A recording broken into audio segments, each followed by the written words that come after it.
Hi friends, Ayyanar துணையில நாளைக்கு என்ன நடக்க போகுதுன்னு பார்க்கலாம். வாங்க வீடியோக்குள்ள போலாம். நம்ம சேனல் இன்னும் சப்ஸ்கிரைப் பண்ணாதவங்க சப்ஸ்கிரைப் பண்ணிக்கோங்க. சோழன் பண்ணுன தப்புனால பல்லவன்னாலயும் சேரன் அண்ணாமலையும் எதுவுமே பேச முடியல. நிலா கிளம்பி போயிட்டாங்க. நம்ம சேரன் தான் கொண்டு போய் ஹாஸ்டலில் விட்டுட்டு வர்றாரு. பார்த்து பத்திரமா இருந்துக்கோமா, எது வேணுனாலும் எனக்கு ஃபோன் பண்ணுமா, உடனே வந்துடுறேன் அப்படின்னு சொல்லிட்டு ஹாஸ்டலில் நிலாவை விட்டுட்டு வந்துடுறாரு சேரன். இங்கே வீட்டில் இருக்கிறவங்க எல்லாத்துக்குமே ரொம்ப கஷ்டமாக போயிடுது. அடுத்து என்ன பண்ணுறதுன்னு தெரியாமல் சே சோழனோட அப்பா வந்து யோசனை பண்ணிட்டு இருக்கிறாரு.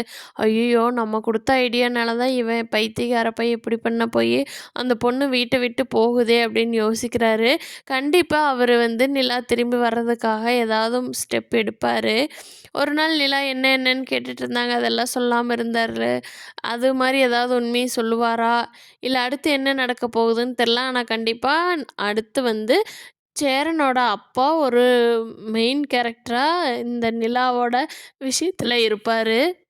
சோழன் வந்து மன்னிப்பு கேட்குறேங்கிற பேரில் நிலா ரூமில் இருக்கிறவங்களுக்கு பலூன் விட்டு சாரி சாரின்னு பாட்டை போட்டு விட்டு எல்லாம் பண்ணுறாரு. அதை பார்த்துட்டு நிலா கடுப்பாகி, ஹலோ, நான் நிம்மதியாக இருக்கவே விட மாட்டிங்களா, ஏங்க எப்படி பண்ணுறீங்க, நான் எங்கே அங்கே இருந்தாலும் நிம்மதி இல்லை, வெளியில் வந்து எங்கேயாவது தங்கினாலும் நிம்மதியாக இருக்கக்கூடாதுன்னே முடிவு பண்ணிட்டீங்களா அப்படின்னு சொல்லி நிலா சத்தம் போடுறாங்க சோழன்கிட்ட.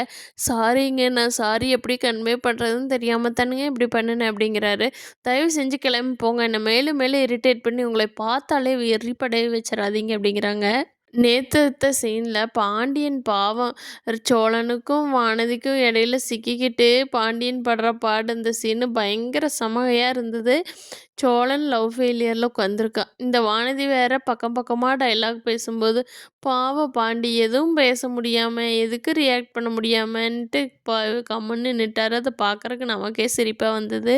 பார்க்கலாம் ஃப்ரெண்ட்ஸ், நிலா இல்லாமல் அடுத்த ஐயனார் துணை எப்படி கொண்டுட்டு போகிறாங்கங்கிறத, கதை அடுத்தடுத்து சுவாரஸ்யமாக எப்படி இருக்க போகுதுங்கிறது. இந்த வீடியோ பிடிச்சிருந்தா லைக் பண்ணிக்கோங்க. நீங்கள் என்ன நினைக்கிறீங்கன்னு கீழே கமெண்ட் பண்ணுங்கள். தேங்க்யூ.